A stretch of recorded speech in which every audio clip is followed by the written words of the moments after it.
നമസ്കാരം. സംസ്ഥാനത്തിൻ്റെ എല്ലാ ജില്ലകളിലും ഇപ്പോൾ തെരുവ് നായ്ക്കൾ വളരെ അധികം വർദ്ധിക്കുന്ന ഒരു സാഹചര്യമാണുള്ളത്. ഇതിൻ്റെ വലിയ ശല്യം ഇപ്പോൾ എല്ലാ ജില്ലകളിലും അനുഭവിച്ചുകൊണ്ടിരിക്കുകയാണ്. കൊച്ചു കുട്ടികളെ ഉൾപ്പെടെ തെരുവ് നായ്ക്കൾ കടിക്കുകയും വിഷബാധയേറ്റ് മരണം വരെ സംഭവിക്കുന്ന ഒരു രീതിയിലേക്കും പോകുന്ന ഒരു സാഹചര്യമാണ് ഇന്ന് സംസ്ഥാനത്തുള്ളത്. ഏറ്റവും അവസാനമായി ഇപ്പോൾ 8 വയസ്സുള്ള ഒരു കുട്ടി വിഷബാധ അല്ലെങ്കിൽ തെരുവുനായയുടെ കടിയേൽക്കുകയും 3 തവണ വിഷബാധ പ്രതിരോധ വാക്സിൻ എടുക്കുകയും ചെയ്തിരുന്നു. എന്നാൽ ഈ കുട്ടി ഇന്നലെ ഈ ലോകത്തോട് വിട പറഞ്ഞു എന്ന വളരെ ദുഃഖകരമായ ഒരു വാർത്തയാണ് വന്നിരിക്കുന്നത്. കൊല്ലം വിളക്കുടി കിണറ്റിൻകര ജാസ്മിൻ മനസ്സിൽ നിയ ഫൈസൽ എന്ന കൊച്ചുകുട്ടി, അതായത് 8 വയസ്സുള്ള ഒരു കുട്ടിക്കാണ് മരണം സംഭവിച്ചിരിക്കുന്നത്. തിരുവനന്തപുരം SIT ആശുപത്രി ഇന്നലെ പുലർച്ചെയായിരുന്നു മരണം സംഭവിച്ചത്. 4ാമത്തെ വാക്സിൻ ഇന്ന് എടുക്കാനിരിക്കെയാണ് ഈ ഒരു ദുഃഖകരമായ വാർത്ത വന്നിരിക്കുന്നത്. വാക്സിൻ എടുത്തതിന് ശേഷവും വിഷബാധ സ്ഥിരീകരിക്കുകയും ഇത്തരത്തിൽ വിഷബാധ സ്ഥിരീകരിച്ചതിന് ശേഷം 2 മാസത്തിനിടെ മരിക്കുന്ന 3ാമത്തെ കുട്ടിയാണ് നിയ. ഏപ്രിൽ മാസം 8-ാം തീയതിയായിരുന്നു വീട്ടുമുറ്റത്ത് വെച്ച് നിയയ്ക്ക് തെരുവുനായയുടെ കടിയേറ്റത്. തെരുവുനായ ഓടിച്ച് കൊണ്ടിരുന്ന വളർത്തു താറാവിനെ രക്ഷിക്കാനുള്ള ശ്രമത്തിനിടെയായിരുന്നു ഈ കുട്ടിക്ക് തെരുവുനായയുടെ കടിയേറ്റത്.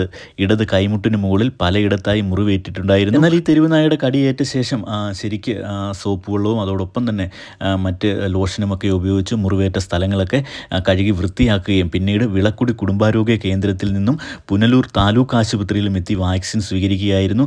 29-ാം തീയതി, അതായത് ഏപ്രിൽ മാസം 29-ാം തീയതി രാത്രി പനി ബാധിച്ചതിനെ തുടർന്ന് പുനലൂർ താലൂക്ക് ആശുപത്രിയിൽ എത്തിക്കുകയും സ്ഥിതി ഗുരുതരമായതോടെ മെയ് 1-ന് SIT ആശുപത്രിയിൽ പ്രവേശിക്കുകയുമായിരുന്നു. ഇവിടെ എത്തിയത് മുതൽ ഈ ഒരു കുട്ടി വെന്റിലേറ്ററിൻ്റെ സഹായത്തോടെയായിരുന്നു ജീവൻ നിലനിർത്തി വന്നിരുന്നത്. ആവണീശ്വരം PRNM പബ്ലിക് സ്കൂളിലെ 3-ാം ക്ലാസ് വിദ്യാർത്ഥിയായിരുന്നു നിയ. ഇടത് കൈമുട്ടിന് സമീപം ഞരമ്പുകൾ ഏറെയുള്ള ഭാഗത്ത് ആഴത്തിൽ മുറിവേറ്റതിനാലാണ് നിയ ഫൈസലിന് പ്രതിരോധ വാക്സിൻ ഫലം ചെയ്യാത്തതെന്ന് ആരോഗ്യ വിദ്യാഭ്യാസ ഡയറക്ടറുടെ ചുമതലയുള്ള doctor KV വിശ്വനാഥനും SIT superintendent doctor S ബിന്ദുവും പറഞ്ഞു. വാക്സിൻ ഫലപ്രദമായി പ്രവർത്തിക്കുന്നതിന് മുമ്പ് തന്നെ തലച്ചോറിൽ വൈറസ് ബാധിച്ചിരുന്നുവെന്നാണ് മെഡിക്കൽ ബോർഡിന്റെ റിപ്പോർട്ട്. റോഡിനും അതോടൊപ്പം തന്നെ വീടിന് സമീപ പ്രദേശങ്ങളിലുമൊക്കെ വലിച്ചെറിഞ്ഞ മാലിന്യമാണ് മകൾ നിയ ഫൈസലിന്റെ ജീവൻ എടുത്തതെന്നാണ് മാതാവ് ഹബീറ പറയുന്നത്.